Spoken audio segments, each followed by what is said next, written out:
Itu sebenarnya surga itu seperti apa sih, Pak? Surga, tempat orang percaya yang sudah meninggal sekarang ada di sana. Itu bukan final destination. Semakin kita belajar banyak tentang surga, harusnya semakin kuat rinduan di dalam diri kita untuk berkata, you harus masuk. Yang mereka lihat tuh apa? Present heaven atau future heaven?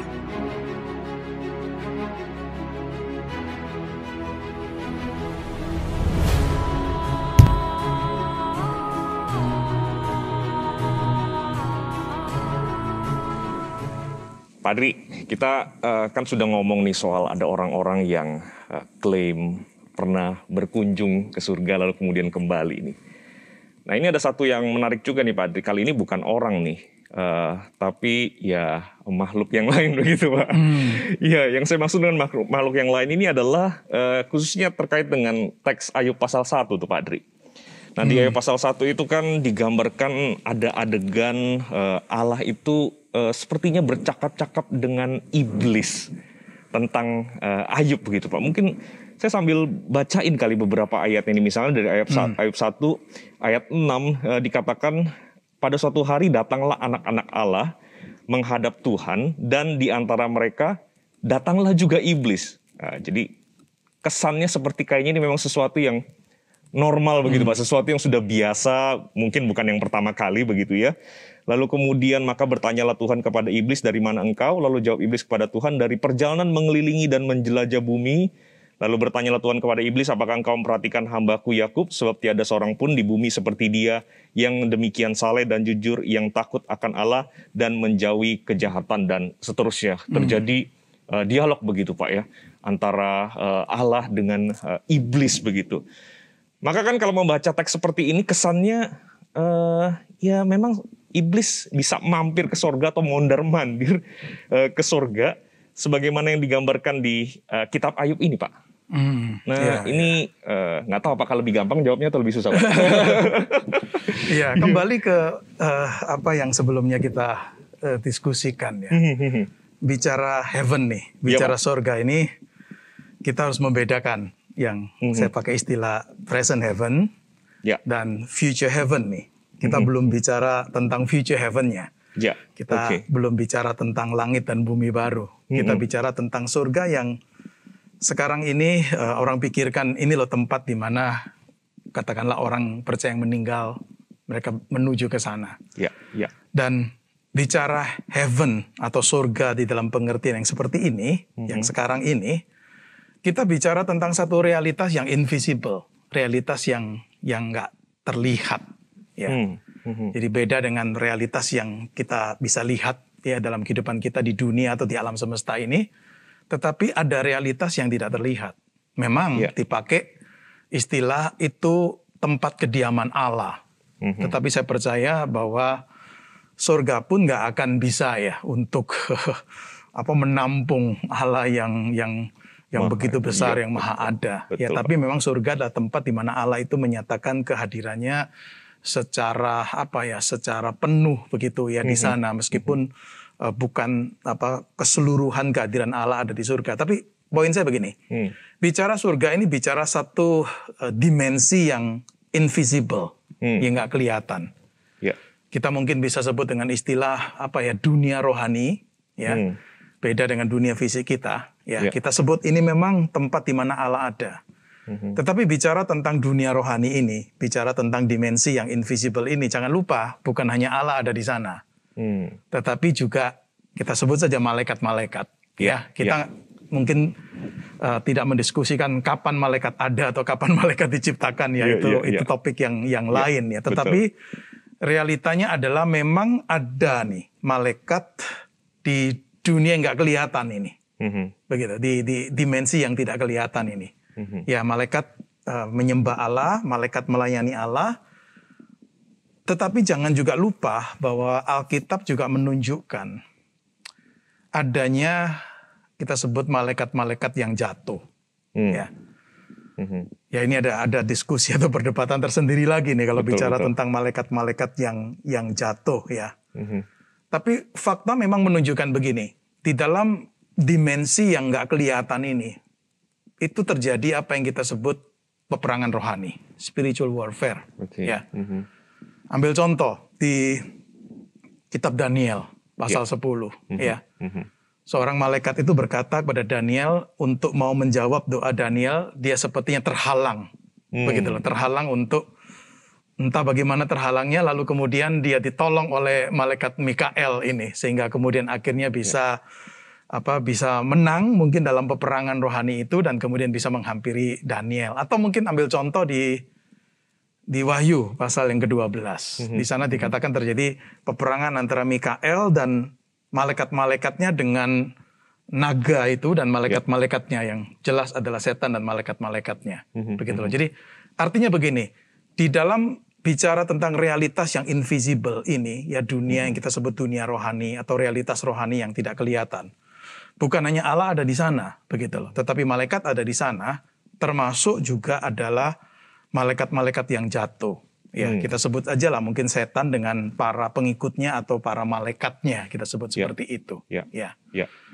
Maka nggak heran misalnya begini, Rasul Paulus itu pernah menulis tentang hal peperangan rohani di mana itu di Efesus ya, pasal yang ke-6 itu. Ada satu ungkapan yang Paulus pakai di sana, yang menurut saya penting untuk kita perhatikan. Ketika Paulus berkata bahwa peperangan kita ini bukan melawan darah dan daging, tetapi melawan penguasa-penguasa, penghulu-penghulu dunia yang gelap, dan dikatakan di Efesus 6 ayat 12, melawan roh-roh jahat di udara. Indonesia menerjemahkan di udara. Kalau kita bandingin dengan terjemahan bahasa Inggris itu jelas sekali heavenly places. Itu kalau diterjemahkan. Ya, ada kata yang mirip dengan kata heaven dalam bahasa Yunani itu. Jadi ini bicara satu realitas, ada peperangan rohani yang terjadi ini. Nah, Paulus ketika memakai istilah di sini di udara atau tadi saya katakan dalam bahasa Inggris itu heavenly places, itu Paulus di tempat lain menerjemahkan itu sebagai memang realitas surga yang kita ini yang kita percayai begitu loh. Jadi misalnya begini, misalnya di Efesus ya pasal, saya coba lihat ayatnya ya, Efesus pasal yang ke-3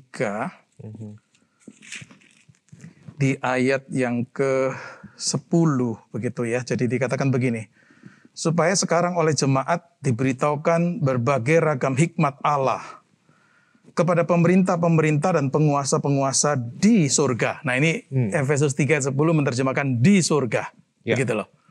Nah ini tampaknya berkaitan dengan Efesus 6 tadi, begitu loh. Jadi ini bicara tentang apa yang kita sebut sebagai heavenly place, begitu loh. Nah memang mungkin pengetahuan kita ini sangat terbatas sekali ini.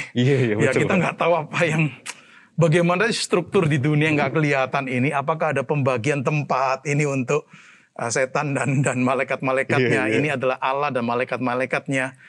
Saya rasa itu di luar kemampuan kita sih untuk mengetahuinya. Tetapi realitas bahwa itu ada di sana, bagi saya itu tidak mengejutkan. Kalau kita misalnya kembali ke Ayub pasal 1 tadi ya. Melihat sepertinya ada komunikasi nih antara Allah dengan setan. Kita boleh sebut seperti itu ya. Sepertinya ada komunikasi seperti itu. Nggak mengejutkan. Kenapa? Karena berada di dalam wilayah yang sama nih, begitu loh. Dalam wilayah yang sama.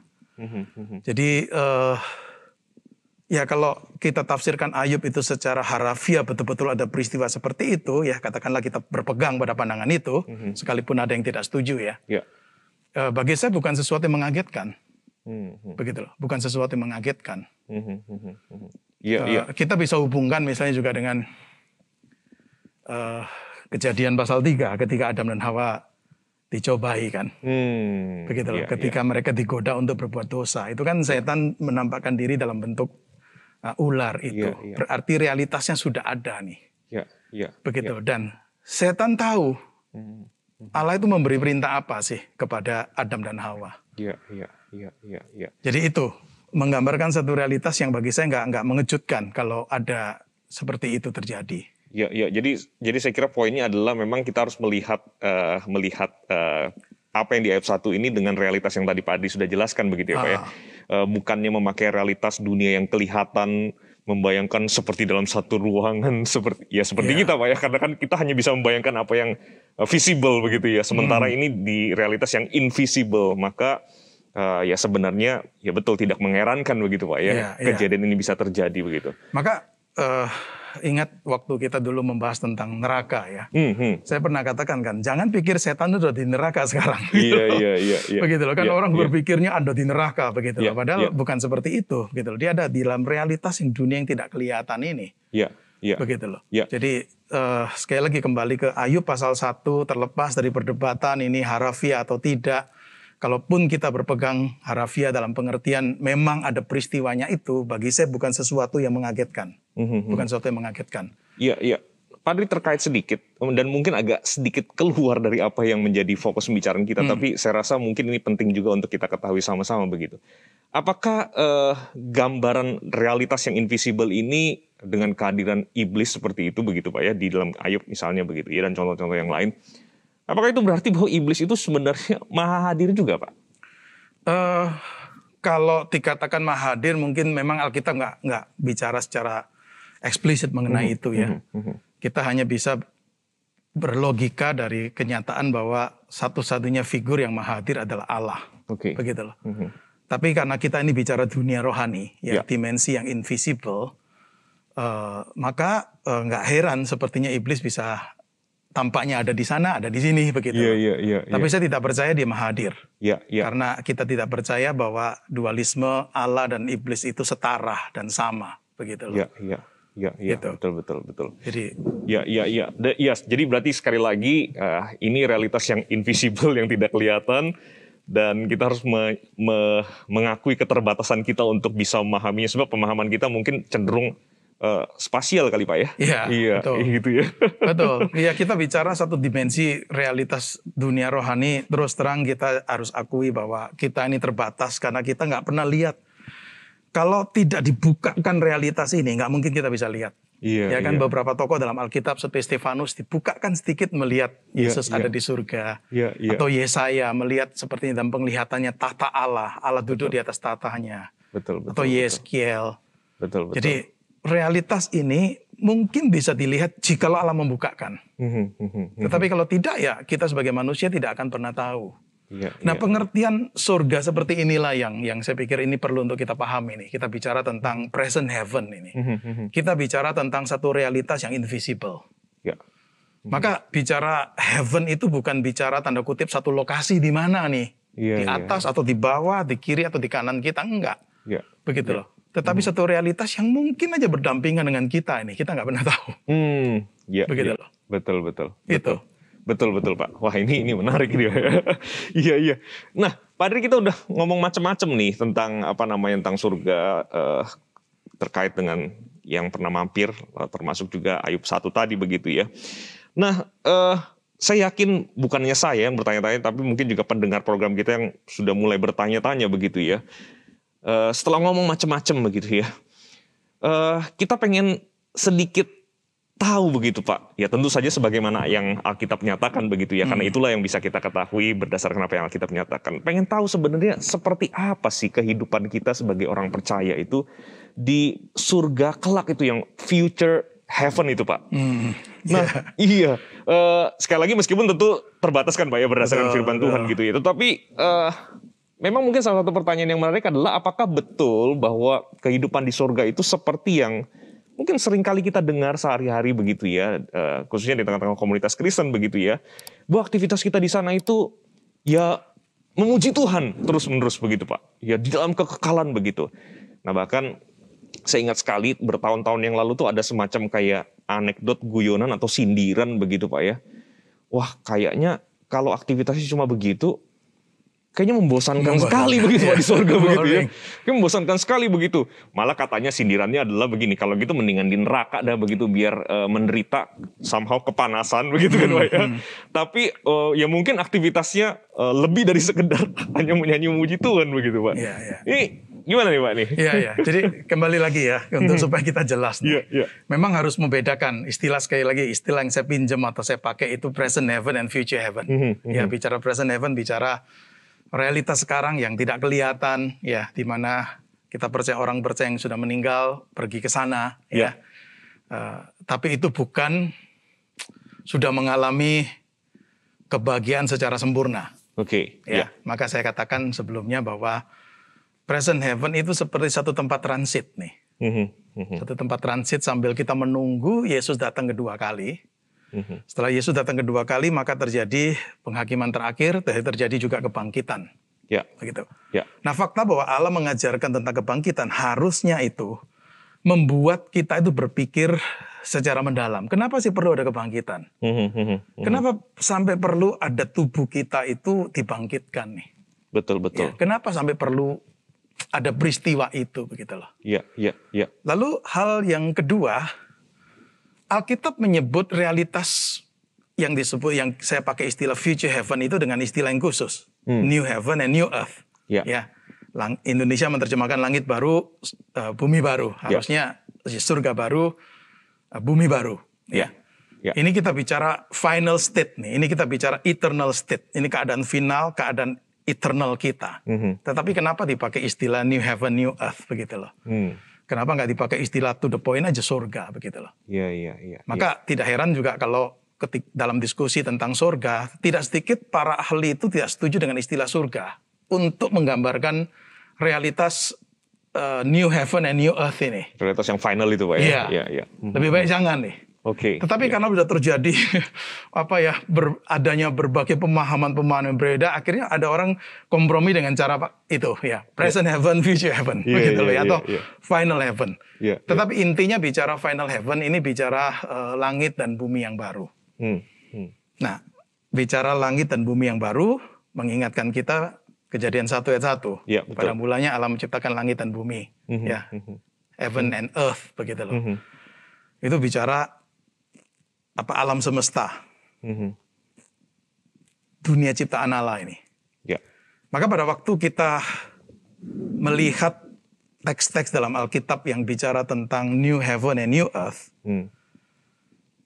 mau tidak mau kita juga harus kaitkan dengan Kejadian 1 ayat 1 ini. Ini bicara apa? Ini bicara universe, bicara alam semesta, bicara dunia ciptaan. Tetapi dunia ciptaan yang baru. Ya, di kalangan para ahli teologi itu ada perdebatan. Ya, ini apakah dunia ini dihancurkan lalu Tuhan ciptain baru, ataukah ini sesuatu yang lama tapi kemudian diperbaharui, ya. Keyakinan saya berdasarkan apa yang saya pelajari adalah ini satu realitas yang diperbaharui, kita bukan bicara sesuatu yang lama dihancurkan lalu buat betul-betul totally brand new. Tapi saya percaya dari teks Alkitab bahwa ini bicara sesuatu yang diperbaharui. Jadi artinya dunia ciptaan ini akan mengalami satu pembaharuan. Kalau Roma 8 itu memakai istilah dimerdekakan. Gitu. Dia dimerdekakan dari, saya percaya dari segala bentuk kecemaran dari dosa atau pengaruh dosa dan sebagainya. Tapi ini realitas universe yang akan kita tinggali, dunia ciptaan yang akan kita tinggalin, begitu loh. Dan termasuk di dalamnya adalah bumi ini, earth yang kita tinggalin kan, begitu loh. Nah, jadi pertama bicara kebangkitan, ada tubuh yang dibangkitkan, kita perlu memiliki tubuh. Tetapi tipe yang lain juga disebutkan new heaven and new earth. Itu bicara satu realitas dunia ciptaan yang diperbaharui. Berarti, kesimpulan awal dulu nih. Kehidupan kita nanti di dunia akan datang, kita sebut seperti itu ya, di future heaven atau di langit dan bumi yang baru. Itu bukan bersifat spiritual dalam arti kita nggak punya bentuk fisik nih, atau tidak ada mengaitnya dengan fisikal kita. Tidak. Itu sesuatu realitas yang memang baru atau diperbaharui, tetapi realitas yang sesungguhnya tidak berbeda dengan yang kita jalani atau kita alami sekarang. Hanya dosa dan pengaruhnya tidak ada lagi. Nah, ini jadi menarik nih kan Pak. Sebab kan umumnya kita memahami bahwa ketika bicara tentang kehidupan kekal, kehidupan sebut saja di sorga, dan kemungkinan meskipun tidak diperinci begitu Pak, tapi kemungkinan besar bayangannya itu adalah ya pasti future heaven itu kan ya. Bayangannya itu adalah ya memang di suatu tempat yang totally different, ya kemungkinan besar bayangannya adalah ya bumi ini pasti sudah nggak ada lagi dan kita pergi meninggal, sebab kan kadang-kadang istilahnya meninggalkan dunia ini begitu, meninggalkan dunia yang sementara ini begitu Pak ya, masuk ke dunia yang kekal dan mengesankan sesuatu yang ya betul-betul berbeda begitu Pak. Betul. Tapi indikasi Alkitab justru nggak seperti itu begitu. Nggak seperti itu. Jadi kita bukan meninggalkan sebenarnya dunia fisik masuk ke dunia rohani spiritual dalam pengertian ya nanti kita itu menjadi roh yang melayang-layang, ada di dimensi realitas yang nggak kelihatan. Maka kan gambaran-gambaran yang umum sekali menggambarkan seperti itu kan. Kita melayang-layang mungkin seperti malaikat, seperti nyanyi, tiup trompet dan sebagainya. Coba berhenti sampai di sana. Tapi pertimbangkan dua hal itu tadi. Pertama, kita diberi tubuh kebangkitan. Yang kedua, kita ini akan memasuki apa yang disebut sebagai new heaven and new earth nih, langit dan bumi baru, surga dan bumi baru. Begitu loh. Ini satu tempat yang saya percaya sangat bersifat fisikal sekali. Sekalipun betul akan ada pembaharuan yang total yang sangat luar biasa. Begitu. Nah, bicara tentang ya new heaven, new earth, kita harus jujur nih. Alkitab nggak ngomong secara eksplisit untuk kemudian kita bisa tahu 100% apa yang terjadi di sana atau bagaimana keadaannya. Ya. Tapi Alkitab memberikan yang saya sebut sebagai glimpses of heaven, begitu loh. Pandangan-pandangan sekilas tentang new heaven and new earth ini. Jadi kita itu tidak clueless sama sekali. Sepertinya nggak ada petunjuk apapun sehingga udahlah nggak perlu bicara sama sekali tentang apa yang kita sebut sebagai future heaven ini atau new heaven and new earth ini. Saya pikir jangan seperti itu, begitu loh. Dalam arti apa yang Alkitab bukakan untuk kita, ya yuk kita coba menggali. Tetapi saya percaya juga karena Alkitab tidak membeberkan secara eksplisit untuk kita tahu 100% bagaimana realitas kehidupan nantinya, membuat kita harusnya berhati-hati untuk tidak jatuh ke dalam ya berbagai spekulasi lah mengenai bagaimana kehidupan di sana. Nah, kesulitan yang lain juga adalah misalnya membaca Wahyu 21-22. Ini realitas ini digambarkan dengan bahasa-bahasa simbolis. Begitu loh. Nah, ini kesulitan kita juga. Begitu loh. Meskipun kita mungkin bisa menangkap makna di balik penggunaan bahasa simbolis, tetapi karena penggunaan bahasa-bahasa yang figuratif simbolis ini membuat kita juga sangat terbatas sekali untuk memahami realitas yang sesungguhnya itu bagaimana sih. Begitu loh. Itu. Wah, ini saya rasa mungkin akan saya nggak tahu apakah tepat disebut dengan mengguncangkan atau setidaknya membuat banyak orang Kristen mungkin berpikir ulang lagi begitu kan Pak ya. Karena mungkin selama ini pemahamannya mirip seperti yang tadi saya paparkan sebelumnya. Padahal, tapi ini menarik loh Pak. Saya baru sadar loh Pak. Sebenarnya tiap minggu, khususnya di gereja-gereja seperti kita GKY kan Pak ya, yang mengikrarkan pengakuan iman rasuli, bolak-balik kita ngomong kebangkitan tubuh, kebangkitan tubuh. Dan mungkin kebanyakan kita nggak sadar bahwa sebenarnya ini memberikan semacam indikasi seperti yang Pak Adri tadi jelaskan tentang kehidupan kekal nanti begitu ya. Dan saya setuju apa yang Pak Luki baru saja katakan. Jadi mungkin karena kita udah terbiasa atau pikiran kita terbentuk dengan pemahaman-pemahaman yang entah dari mana begitu loh. Mungkin juga mengklaim ayat Alkitab, tetapi itu nggak seperti yang Alkitab itu sendiri katakan ya. Tapi apa yang saya baru saja sampaikan ya, jangan dianggap nih ajaran baru loh. Betul. Jangan juga dianggap ini ajaran dari saya, tidak. Begitu loh. Ya di kalangan Injili, ya lebih khusus lagi mungkin di kalangan Reform ya. Hal ini sudah hal yang dipegang dari dulu begitu loh. Cuma mungkin karena jarang untuk dibicarakan, jarang untuk dikhotbahkan, jarang untuk diseminarkan atau disampaikan. Sehingga kita tidak sungguh-sungguh serius memperhatikan teks-teks Alkitab yang banyak bicara tentang realitas masa depan ini, begitu loh. Betul. Ambil contoh kembali ke tubuh kebangkitan. Satu-satunya pribadi yang pernah bangkit dan punya tubuh kebangkitan Yesus kan. Beberapa teks di dalam kitab Injil menunjukkan kepada kita bagaimana kehidupan Yesus setelah dia bangkit nih. Ya di satu pihak ada apa ya, ketika para murid melihat Yesus nggak langsung bisa mengenali, tapi Yes. pada akhirnya bisa mengenali. Betul. Begitu loh. Betul. Dan di pihak yang lain juga ada apa ya, kegiatan-kegiatan yang Yesus tetap lakukan, misalnya makan. Iya, benar-benar. Gitu loh. Nah, satu waktu kita akan menerima tubuh kebangkitan ini. Maka saya percaya bahwa fakta tubuh kebangkitan Yesus itu memberikan sekali lagi kepada kita satu glimpse of resurrection body ini. Iya. Satu pandangan sekilas melihat bagaimana nantinya kehidupan kita. Maka kehidupan di langit dan bumi yang baru itu jelas adalah kehidupan di dalam tubuh kebangkitan ini. Begitulah. Saya percaya pasti ada dimensi-dimensi yang tidak berlanjut, ya. Tapi ada dimensi-dimensi yang saya percaya berlanjut. Yang tidak berlanjut jelas sekali kalau baca di 1 Korintus 15 bicara tubuh kebangkitan, ya tubuh kita bukan lagi akan dikuasai oleh dosa. Ya, tapi tubuh yang sudah bebas dari pengaruh dosa, ya, dari kuasa dosa, kehadiran dosa, seperti itu.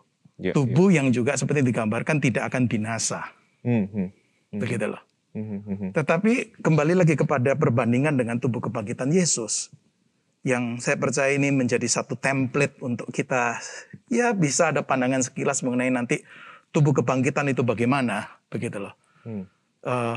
Maka saya percaya bahwa kita itu tetap akan dikenali sebagai diri kita. Identitas kita itu saya percaya tetap akan dikenali. Sama seperti Yesus dikenali, sekalipun tidak langsung, begitu loh. Betul. Tetapi Yesus bisa dikenali pada akhirnya oleh para muridnya. Berarti ada juga kontinuitasnya di dalam kaitan dengan tubuh kebangkitan ini. Iya. Yes. Dengan dijelaskan seperti ini, sepertinya memang semakin lebih jelas nih Pak, semakin lebih somehow lebih make sense, meskipun tentu ada banyak hal yang kita belum bisa ketahui begitu Pak ya. Nah, tadi Pak Adris ada mention kan, hal-hal yang tidak diperinci oleh Alkitab, kita memang harus berhati-hati supaya kita jangan berspekulasi, apalagi memberi kesan bahwa betul-betul seperti itu begitu ya. Tetapi juga Alkitab memang memberikan hal-hal yang atau menyingkapkan hal-hal yang kayaknya kita bisa ketahui, yang menolong kita untuk bisa ngomong sedikit lebih banyak tentang sorga, khususnya terkait dengan simbolisasi tadi. Nah, kira-kira apa saja Pak yang kita kayaknya bisa cukup yakin ya, ini kayaknya akan seperti ini nih begitu di surga itu berdasarkan mungkin simbolisasi yang ada di dalam Alkitab. Beberapa hal yang mungkin saya bisa simpulkan ya. Sekali lagi kita ini bicara satu realitas masa depan. Betul. Kita mau mengatakan ini kesimpulan yang sudah mutlak 100% pasti akurat, saya mungkin tidak berani mengatakan itu, begitu ya. Tapi sekali lagi dari glimpses of heaven ini, ya dari apa yang Alkitab katakan, ada beberapa hal yang mungkin bisa kita pikirkan ya mengenai bagaimana kehidupan di New Heaven and New Earth itu. Yang jelas pastilah pertama relasi kita dengan Tuhan itu menjadi relasi yang intim, yang dekat ya. Boleh dikatakan kalau di Wahyu pasal 21 itu dikatakan kemah Allah ada di tengah-tengah manusia. Dan dia akan berdiam bersama-sama dengan mereka. Mereka akan jadi umatnya, dia akan jadi Allah mereka. Istilah kemah di situ, itu kan menggambarkan atau mengingatkan pada perjanjian lama gitu. Betul. Kehadiran Allah di kemah suci. Ya. Bahkan kemudian juga kita menemukan ada ayat di Wahyu pasal 21 ayat 22 berkata begini. Dan aku tidak melihat bait suci di dalamnya. Sebab Allah Tuhan yang Maha Kuasa adalah bait sucinya. Begitu loh. Jadi itu bicara betul-betul satu realitas kehadiran Allah yang tidak terbatasi. Maka tidak heran kalau dikatakan di Wahyu pasal 22 itu tidak ada kutukan, tidak ada laknat, begitu loh. Kenapa? Karena relasi kita dengan Allah itu sudah menjadi satu relasi yang betul-betul totally baru ya, totally sempurna begitu ya. Dalam arti nggak ada lagi ini kutukan atau laknat karena dosa itu. Sepertinya membawa kita untuk mengingat kembali kehidupan Adam dan Hawa di Taman Eden sebelum jatuh dalam dosa. Betul. Di mana di sana digambarkan dengan gambaran sepertinya mereka itu bisa bersekutu, bisa bercakap-cakap dengan Allah begitu loh. Ya, maka gambaran tentang New Heaven, New Earth, yang ada kalanya dipakai istilah New Jerusalem, Yerusalem baru itu gambaran-gambaran yang ada dipengaruhi oleh apa yang tercatat di Kejadian pasal 1, pasal 2 tentang Taman Eden, begitu loh. Ya, sekali lagi ini bahasa simbolis ya. Yerusalem baru seperti satu kota. Tetapi ini kota yang juga seperti satu taman. Maka dikatakan misalnya ada pohon kehidupan di sana. Begitu loh, gambaran-gambaran seperti itu ada, begitu loh. Jadi jelas pasti relasi kita dengan Allah adalah relasi yang intim ya, relasi yang dekat sekali, dan ya apa yang selama ini orang pikirkan mengenai kita ini beribadah kepada Allah dalam kekekalan, saya percaya iya sih. Worship itu bagian dari realitas hubungan kita dengan Allah. Tetapi jangan batasi worship itu hanya di dalam kegiatan seperti kebaktian atau persekutuan atau apa, tetapi seluruh kehidupan itu adalah satu worship di hadapan Allah. Itu jelas sekali. Maka kehidupan manusia atau orang percaya yang nanti masuk di dalam langit dan bumi yang baru, itu adalah kehidupan yang mempunyai relasi yang intim dengan Allah, dan juga kehidupan yang memang diisi dengan worship. Begitu loh. Diisi dengan worship. Itu hal yang kita bisa lihat, hal pertama yang kita bisa lihat. Nah, hal lain lagi yang kita bisa lihat begini. Di dalam kitab Wahyu itu muncul ungkapan-ungkapan, beberapa kali ungkapan seperti ini. Tidak akan ada lagi laut, tidak akan ada lagi maut, ya, tidak akan ada lagi perkabungan, ratap tangis, duka cita, tidak ada lagi dosa, tidak ada lagi malam atau kegelapan, tidak ada lagi kenajisan, tidak ada lagi kekejian, dusta. Bahkan juga sepertinya menggambarkan itu tidak ada lagi pertikaian internasional nih. Begitu loh. Nah, ini betul-betul menggambarkan satu realitas yang tadi saya katakan. Meskipun kita nggak bisa tahu 100% ya. Tetapi itu betul-betul satu realitas kehidupan yang betul-betul baru dalam pengertian ya memang kita nggak pernah ngalami di dunia ini. Mana pernah kita lepas dari dosa, mana pernah kita lepas dari peperangan, mana pernah kita lepas dari pertikaian, begitu loh. Jadi itu betul-betul satu tempat kekudusan dan tempat kehidupan yang kita pakai istilah kita tuh disempurnakan ini. Tempat yang aman. Ya, kalau di kitab Wahyu dikatakan pintu gerbangnya pun nggak perlu ditutup gitu loh. Itu gambaran bahwa nggak perlu takut ada sesuatu yang jahat atau sesuatu yang mau menghancurkan. Itu sampai perlu pintu gerbang itu ditutup, begitu loh. Jadi gambaran tentang satu kehidupan di satu realitas yang betul-betul nggak ada kekacauan, nggak ada permusuhan.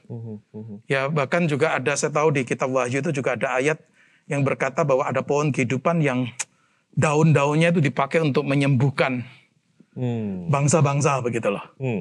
Sepertinya memberikan satu gambaran akan ada ultimate peace nih di antara bangsa-bangsa, begitu loh. Tidak ada lagi pertikaian, peperangan.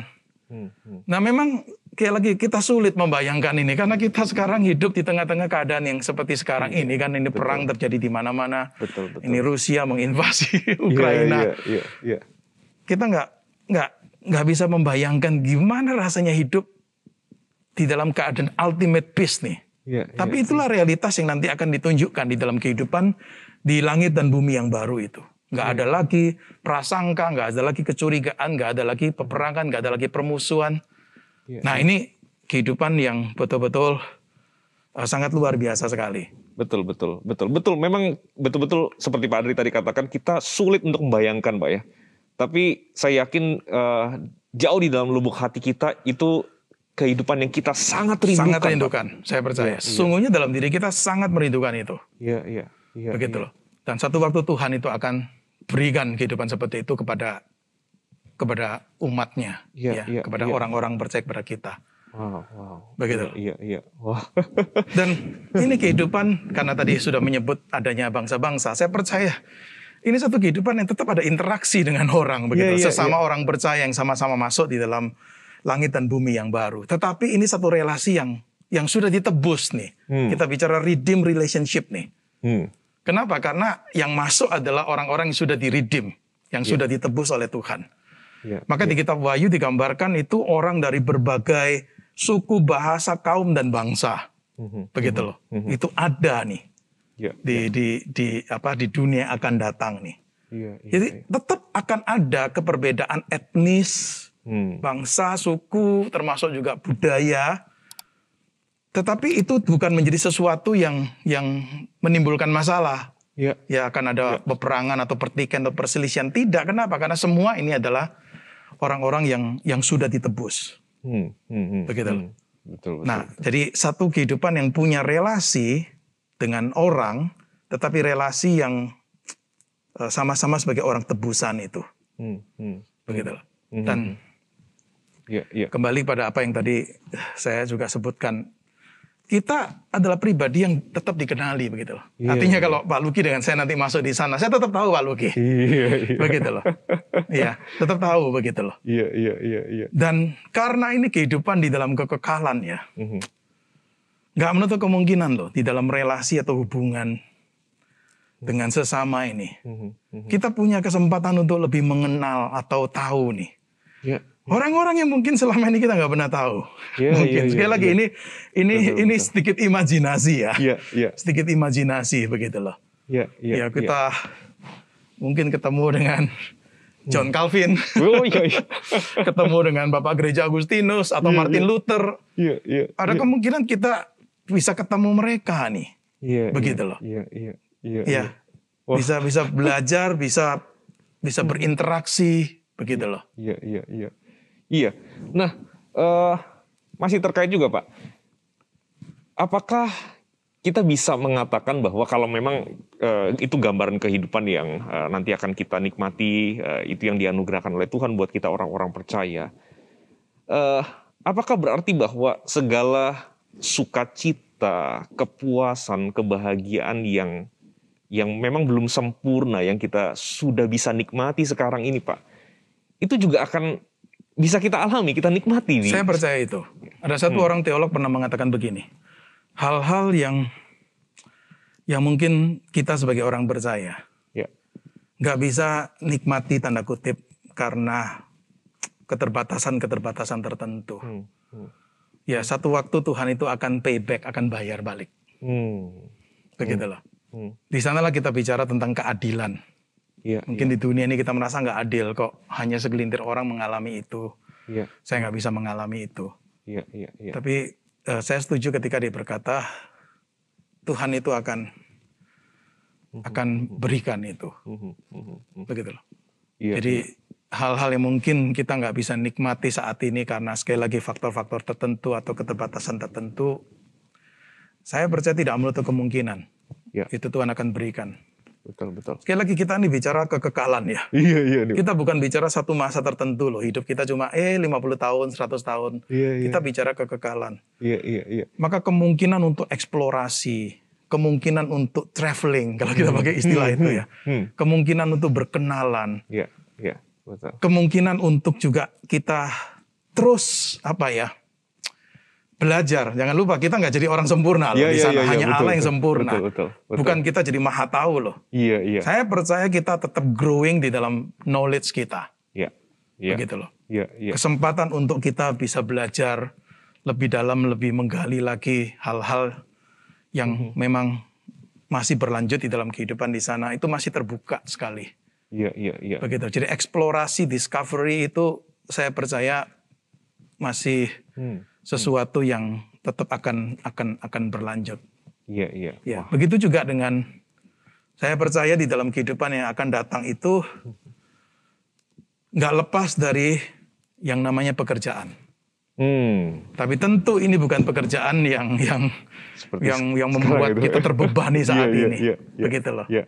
Fulfilling work ini satu pekerjaan yang betul-betul membawa satu kepuasan. Jangan lupa ketika Adam dan Hawa diciptakan sebelum jatuh dalam dosa, Kejadian 2 menunjukkan Tuhan memberikan tugas tanggung jawab kepada mereka nih. Begitu loh. Jadi pekerjaan itu bukan dosa. Memang betul pekerjaan itu terkena dampak dosa. Itu membuat kita kesulitan, menderita, frustrasi. Tetapi dalam kehidupan kita nanti di dunia akan datang, sekali lagi kita sebagai manusia nggak lepas dari dari apa tugas tanggung jawab yang Tuhan berikan ini. Begitu. Tapi ini pekerjaan yang sudah terlepas dari unsur-unsur dosa. Sudah dibersihkan dari unsur-unsur dosa, maka tidak akan membawa kepada kefrustrasian. Tetapi sesuatu yang akan membawa kepuasan. Betul. Ya, dan tentu kita percaya juga pekerjaan-pekerjaan yang jahat, yang berdosa nggak ada di sana. Begitu, itu jelas lah. Begitu loh. Jadi intensi Allah dari sejak semula adalah ya kita ini diberi tanggung jawab untuk apa ya, berkarya, bekerja. Maka pengembangan pekerjaan, pengembangan budaya akan tetap menjadi bagian dari kehidupan di dunia yang akan datang itu. Iya. Tapi sekali lagi kita ini terbatas untuk membayangkannya bagaimana nantinya. Betul. Tapi indikasi membaca khususnya kitab Wahyu pasal 21, pasal 22 itu mengarahkan ke arah sana, begitu loh. Bahwa ini bukan kehidupan yang nggak ada aktivitas gitu loh, cuma hanya menyembah, memuji, nyanyi, beribadah, dan hanya berhenti sampai di sana. Iya. Tetapi hal-hal baik yang bisa dilakukan, pekerjaan baik yang bisa dilakukan dan bisa dieksplorasi, saya percaya itu akan tetap berlanjut di dalam dunia yang akan datang. Tapi apanya, jenis pekerjaan apa, dan bagaimana dilakukannya, saya mungkin tidak berani berspekulasi. Betul. Sangat lebih jauh lagi. Betul. Begitu. Iya, tapi yang jelas dari penjelasan Pak Adri atau dari gambaran yang Pak Adri sampaikan, saya kira kita bisa membayangkan sedikit lah Pak, begitu ya. Bahwa kalau hari ini kan kita melakukan sesuatu, kita menemukan sesuatu yang baik begitu ya. Ini besok-besok belum tentu tetap baik gitu ya, atau lebih baik, malah mungkin bisa lebih buruk gitu ya. Tapi kalau di sana tuh kayaknya membayangkannya, kita menemukan, menghasilkan sesuatu yang baik, itu kok kayaknya besoknya akan lebih baik lagi, terus baik lagi begitu ya. Kita semakin bisa menikmati segala kebaikan yang Tuhan memang ingin kita untuk nikmati begitu Pak. Iya. Wah. Iya. Kemungkinan itu harus terbuka bagi kita. Iya. Begitu. Dan memang jadi saya berpikir begini Pak. Sebenarnya kalau kita mau terbuka dan kemudian menelusuri kebenaran firman Tuhan, mencoba untuk menyelidiki, memahami apa yang Tuhan sampaikan lewat firman-Nya tentang kehidupan kekal ya nanti bersama-sama dengan Tuhan ini, saya kira mestinya kan Pak ya, nggak ada orang yang nggak kepengen ke sana gitu. Maka seperti yang saya katakan kan, setiap kali saya merenungkan banyak tentang New Heaven, New Earth. Ya. Meskipun sekali lagi nggak sempurna pengenalan atau pengetahuan itu. Tapi melihat glimpses of heaven atau glimpses of new heaven and new earth yang ditunjukkan. Maka selalu saya katakan dalam hati, saya harus masuk ke sana. Begitu loh. Begitu loh. Iya. Oleh sebab itu Alkitab menyampaikan ini kepada kita, berita pengharapan masa depan ini. Meskipun Alkitab nggak bicara eksplisit 100% jelas semua, tetapi bicara pengharapan masa depan itu selalu ada di dalam Alkitab. Begitu loh. Dan klimaksnya kitab Wahyu yang diakhiri dengan New Heaven and New Earth ini. Betul. Maka harusnya ya hidup kita adalah hidup yang berpadanan dengan visi di masa depan itu. Betul. Dan kesempatan untuk menikmati hidup yang kekal itu masih terbuka luas buat kita selama kita masih hidup dalam dunia ini kan Pak ya. Iya.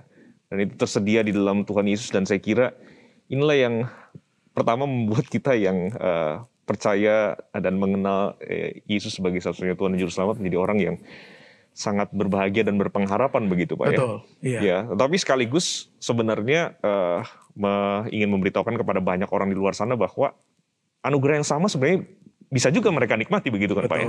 Kalau mereka mau terima anugerah keselamatan selama Tuhan dunia Yesus. ini belum berakhir, Yesus belum datang kedua kali, selalu ada kesempatan. Iya.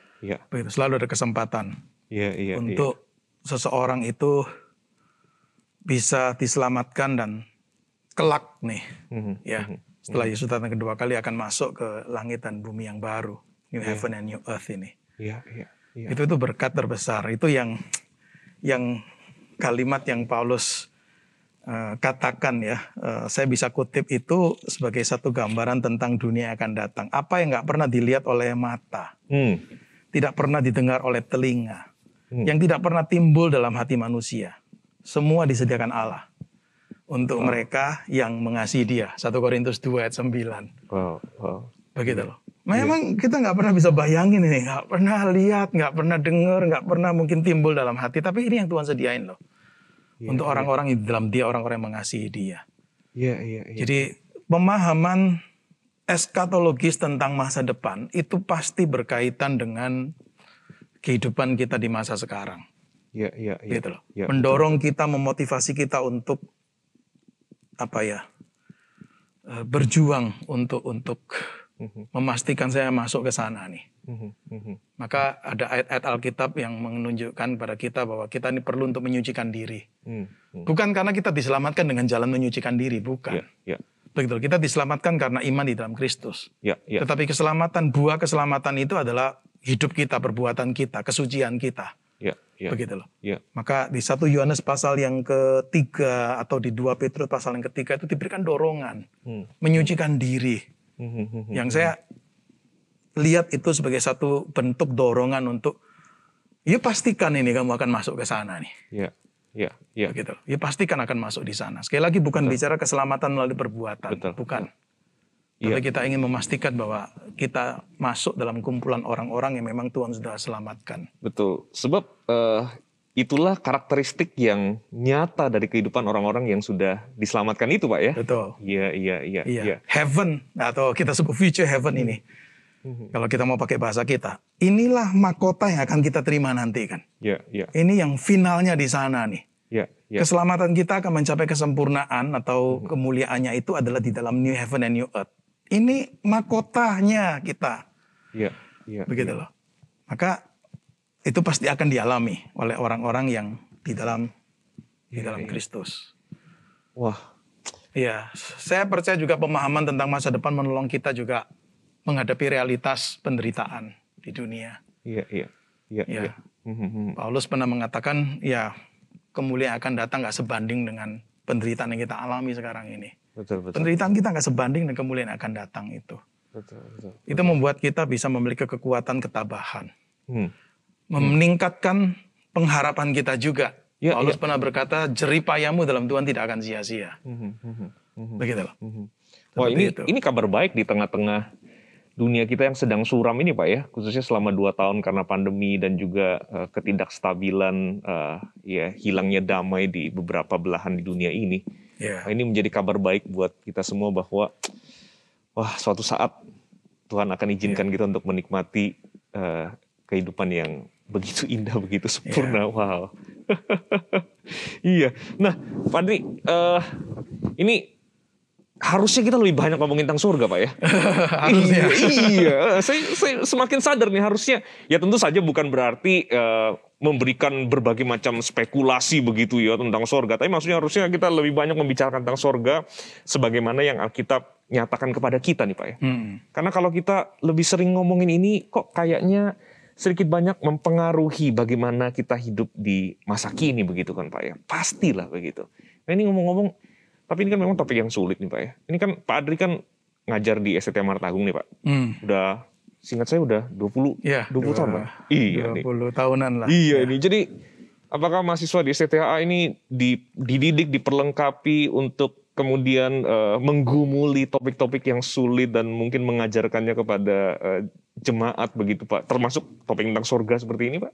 Iya, kalau di sekolah teologi kan ada mata kuliah yang kita sebut sebagai mata kuliah tentang doktrin tentang akhir zaman atau eskatologi, begitu loh. Nah, biasa topik-topik seperti ini dieksplor di sana, di mata kuliah itu, begitu loh. Memang saya tidak khusus ngajar itu, tapi sesekali pernah mengajar, ada dosen lain yang mengajar bagian itu. Tapi ada kesempatan sesekali saya mengajar, mengajak mahasiswa ini untuk melihat kebenaran-kebenaran ini, ya tentang neraka, tentang surga, tentang kedatangan Yesus yang kedua kali dan sebagainya. Jadi itu disampaikan. Dan tentu itu waktunya lebih panjang ya, satu semester begitu. Jadi tidak seperti kita yang mungkin ngobrolnya ini terbatas sekali. Kita juga terbatas di dalam mengeksplorasi berbagai hal yang berkaitan dengan kehidupan di masa mendatang itu. Iya, betul sekali. Ya, jadi saya kira kalau ada yang mendengarkan program kita nih yang sedang menggumulkan panggilan untuk jadi hamba Tuhan, ya STTHA harus menjadi salah satu tempat yang dipertimbangkan ya, Pak ya. Iya. Ya, karena tentu bukan hanya karena nanti akan ketemu dengan Pak Adri dan juga nanti mungkin bisa mengajukan pertanyaan lanjutan Pak terkait surga atau neraka begitu ya ke Pak Adri. Masih sangat open sekali Pak ya. Ya, tapi kita juga yakin bahwa STTA menjadi salah satu tempat di mana Tuhan akan memperlengkapi siapapun rekan-rekan kita, pendengar-pendengar kita yang sedang menggumuli untuk menjawab panggilan sebagai hamba Tuhan penuh waktu ya Pak ya. Ya, puji Tuhan ada STTA ini. Kita bersyukur Pak ya, kita bersyukur.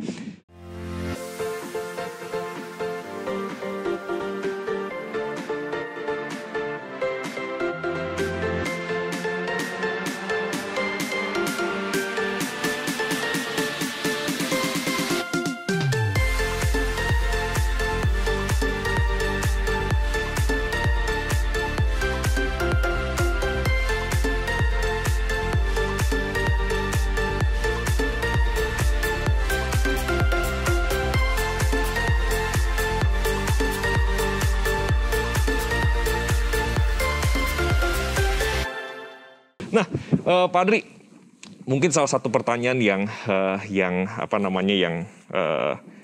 juga mungkin pernah dimunculkan oleh orang begitu ya, terkait dengan langit dan bumi dan baru yang segala macamnya. Nah, saya terpikir seperti ini, Pak.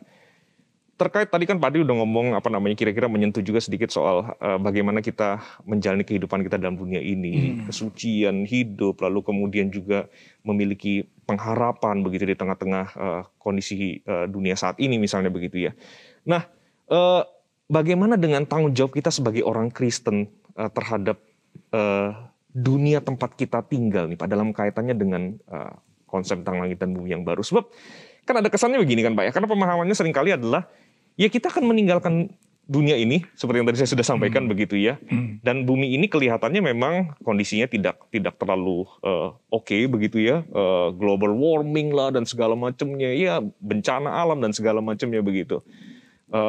Ya sudahlah begitu. Karena nanti kan toh akan ditinggal begitu. Sementara tadi diskusinya kayaknya nggak seperti itu gitu kan Pak ya. Lah jadi tanggung jawab orang Kristen ini apa nih Pak sebenarnya? Iya. Jadi artinya begini, Tuhan ciptakan dunia ini kan memang baik ya dikatakan ya, alam semesta ini termasuk bumi kita itu baik kan, Kejadian pasal yang ke-1 begitu loh. Memang betul terkena dampak dosa. Tetapi bukan berarti kemudian dunia atau bumi ini sesuatu yang tanda kutip evil begitu loh. Ya kita nggak akan mengatakan seperti itu begitu. Jadi satu waktu memang Tuhan akan bersihkan dari pengaruh-pengaruh dosa ya.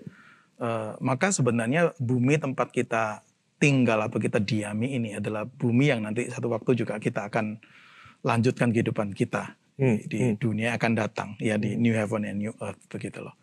Jadi harusnya ada satu penghargaan tanda kutip ya kepada bumi. Maka saya percaya orang percaya yang sungguh mengerti tentang pemahaman akhir zaman atau lebih khusus lagi new heaven new earth, itu menjadi orang-orang juga akan concern dengan masalah-masalah berkaitan dengan alam semesta ini. Begitu loh. Meskipun betul satu waktu Tuhan juga akan berbaharui ya. Betul. Tapi bukan membuat kita tuh mengatakan bahwa satu waktu akan dihancurin semua, kita akan tinggalin, atau mungkin pandangan lain mengatakan dihancurin dibuat yang baru. Saya punya keyakinan bukan seperti itu. Tapi ini akan mengalami satu pembaharuan. Begitu. Betul memang akan ada pembaharuan, tetapi bukan berarti kita nggak bertanggung jawab dengan kehidupan yang kita jalani di dalam dunia kita ini berkaitan dengan masalah mungkin lingkungan, masalah alam semesta, hal-hal yang kita tahu berkaitan dengan earth ini, bumi ini. Harusnya. Artinya kita ini sepertinya mengadakan persiapan untuk kehidupan yang akan datang. Betul. Malah justru kan harusnya begini ya Pak ya. Maksudnya kalau memang kita memahami bahwa suatu saat Tuhan akan merestorasi atau memulihkan keadaan kita begitu ya, termasuk di bumi ini, mestinya kita mulai dari sekarang nih kan Pak ya, memikirkan bagaimana kita bisa somehow merefleksikan gitu loh Pak, apa yang akan Tuhan kerjakan di masa yang akan datang begitu. Betul. Di waktunya Tuhan. Begitu kan Pak mestinya. Sama seperti begini, keyakinan kita satu waktu tubuh kita akan dibangkitkan. Ini sesuatu yang ada pembaharuan yang luar biasa. Kan bukan berarti kemudian kita bisa menyia-nyiakan hidup kita sekarang, tubuh kita sekarang ini. Betul. Seenaknya. Begitu kan. Betul. Kenapa? Itu sesuatu yang berharga di mata Tuhan, begitu loh. Kita nggak seperti pemahaman mungkin sebagian filsuf Yunani mengatakan tubuh itu jahat, begitu ya. Ya.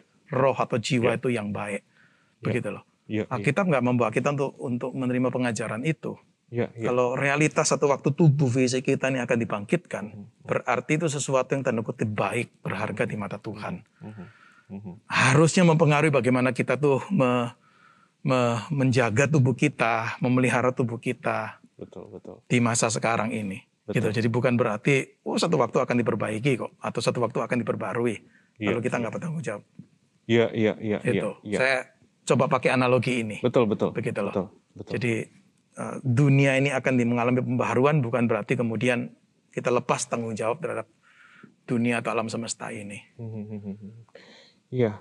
Wah, Pak Adri, thank you banget loh Pak Adri. Ini kayaknya kalau dikasih waktu terus nih Pak, saya pengen terus-terusan nih Pak untuk ngobrolin tentang surga. Sebab ya seperti yang dari tadi kita ngomongin Pak ya, semakin banyak ngobrolin tentang surga, meskipun betul ada banyak hal yang kita nggak tahu, ada banyak hal yang kita belum bisa bayangkan, tapi kita harus mengakui bahwa setiap kali ngomongin tentang surga dan bagaimana, atau ya lebih tepatnya langit dan bumi yang baru gitu ya, selalu memberikan apa ya Pak? Ya itu tadi, memberikan gairah, kerinduan yang besar untuk kita kesana begitu ya, menikmati kehidupan yang memang Tuhan sediakan buat kita orang-orang percaya, dan sekali lagi memberikan kepada kita pengharapan bahwa di tengah-tengah mungkin segala carut-marut kehidupan yang kita hadapi setiap hari, kita punya pengharapan yang pasti, yang kekal di dalam Tuhan Yesus. Ya. Wow. Amin. Wow, indah sekali nih Pak. Nah, mengakhiri obrolan kita hari ini Pak Adri, apakah ada mungkin closing statement yang ingin disampaikan mungkin kepada para pendengar? Mungkin closing statementnya saya baca ayat aja ya. Iya Pak, boleh Pak, monggo Pak. Iya, saya tiba-tiba ingat tulisan Paulus kepada jemaat di Kolose. Kolose pasal yang ketiga ayat 1 dan 2. Ya. Karena itu kalau kamu dibangkitkan bersama dengan Kristus, carilah perkara yang di atas di mana Kristus ada, duduk di sebelah kanan Allah. Pikirkanlah perkara yang di atas, bukan yang di bumi. Saya ingin pakai ayat ini sebagai satu closing untuk mengajak kita memiliki pemikiran yang heavenly minded. Ya. Begitu loh. Ya. Untuk menolong kita, jangan kehidupan ini hanya kita lihat cuma urusan duniawi sehari-hari, sibuk dengan pekerjaan. Betul. Sampai kita melupakan dimensi surgawi. Ya. Dimensi masa depan juga. Ya. Pikirkanlah, Paulus katakan itu, pikirkanlah perkara yang di atas, bukan hanya di bumi gitu loh. Ini panggilan untuk kita. Saya percaya dengan terus kita berlatih memiliki pikiran yang ya heavenly minded seperti ini ya. Menolong kita untuk kemudian kita tuh tidak hanya terjebak dengan masalah kenikmatan, kesenangan duniawi ini. Betul. Begitu. Menolong kita untuk bertanggung jawab dengan keselamatan, anugerah keselamatan yang Tuhan sudah berikan untuk kita di dalam menjalani kehidupan ini. Betul. Dan saya kira menolong kita juga untuk tidak terjebak kepada segala pergumulan dan penderitaan yang hari ini masih harus kita alami, betul Pak ya. Heavenly minded. Nah ini saya kira ini kata kunci yang penting sekali, yang saya kira menutup obrolan kita dengan sangat perfect ini Pak, sangat sempurna begitu. Meskipun betul sempurnanya kita sekarang belum dibandingkan nanti Pak ya. Masih banyak yang kita belum tahu. Iya sekali lagi thank you banget Pak Adri. Sama-sama, senang bisa ada waktu untuk bisa ngobrolin hal-hal ini. Betul Pak, betul. Di tengah-tengah segala kesibukan, thank you banget untuk waktunya Pak Adri. Pak Adri, bolehkah menutup obrolan kita dengan berdoa Pak, sekaligus mungkin mendoakan para pendengar juga, mungkin ada yang bergumul, ada yang sedang mencari-cari jalan kehidupan ini, kepastian dalam hidupnya. Kita doakan juga rekan-rekan kita yang mendengar Pak ya. Silakan Pak. Mari kita berdoa ya. Kami bersyukur waktu yang Tuhan berikan untuk kami bisa memikirkan topik tentang surga, topik tentang langit dan bumi baru. Kami sungguh menyadari Tuhan, pengetahuan kami sangat terbatas. Tetapi kami bersyukur karena firman-Mu memberikan beberapa petunjuk untuk kami bisa tahu tentang realitas surga dan realitas langit dan bumi baru di masa depan. Kami bersyukur karena Engkau memberikan kebenaran firman yang berkaitan dengan surga dan masa depan ini. Adalah untuk kami, orang-orang percaya, yang Tuhan sudah selamatkan, yang dimana Engkau rindu kami sebagai anak-anak-Mu satu waktu akan memiliki satu persekutuan dan keintiman dengan Engkau di dalam kekekalan di langit dan bumi baru. Kami berterima kasih karena kami sebagai orang-orang berdosa yang sesungguhnya tidak layak untuk menikmati kehidupan kekal bersama dengan Tuhan. Tetapi kami boleh dilayakkan dan diselamatkan di dalam Kristus karena anugerah Tuhan yang luar biasa. Terima kasih Tuhan, karena Engkau bukan hanya menyelamatkan kami dari dosa, tetapi Engkau menyediakan untuk kami apa yang mungkin tidak pernah dilihat oleh mata, tidak pernah didengar oleh telinga, tidak pernah timbul dalam hati manusia, tapi Kau sediakan itu semua. Dan kami bersyukur, karena satu waktu kami orang-orang percaya akan menuju ke sana. Kami percaya kebahagiaan kekal yang Tuhan sediakan itu melampaui semua kesulitan, pergumulan, tantangan, bahkan penderitaan yang kami alami. Di tengah-tengah pergumulan di dunia ini ada kalanya kami merasa banyak ketidakadilan terjadi. Banyak ketimpangan terjadi, banyak hal-hal yang tidak sesuai dengan yang kami harapkan yang terjadi. Dan kami bertanya, kenapa seperti ini? Mungkin selama hidup kami, Tuhan, kami tidak akan menemukan jawaban yang bisa sangat memuaskan kami. Tetapi kami percaya satu waktu Tuhan, Engkau akan menjawab melalui kehidupan yang akan kami jalani di langit dan bumi yang baru. Kami bersyukur Tuhan, karena Engkau Tuhan yang sangat baik dan penuh dengan anugerah. Biar Tuhan berkati setiap orang yang mendengar, mengikuti acara ngobrol bareng ini. Berdoa secara khusus juga mungkin ada di antara audiens ini orang-orang yang mungkin masih terus bergumul, mencari kebenaran, mencari keselamatan. Biarlah Tuhan Engkau yang boleh berbicara kepada saudara-saudara kami ini. Engkau yang boleh mengetuk pintu hati mereka dan Engkau yang boleh menganugerahkan keselamatan pada mereka Tuhan. Sehingga satu waktu kelak ketika kami masuk di dunia yang baru, di langit dan bumi yang baru, kami bisa bersekutu, bisa bertemu dengan saudara-saudara kami ini. Terima kasih Tuhan. Kami bersyukur untuk Tuhan yang memberi waktu untuk kami bisa mengadakan acara ngobrol bareng berkaitan dengan surga, berkaitan dengan langit dan bumi baru. Terpuji nama-Mu, kami naikkan doa dan syukur kami di dalam nama Tuhan kami, Tuhan Yesus. Amin. Amin. Terima kasih Pak Adri. Sama-sama. Tuhan berkati Pak. Tuhan berkati ya.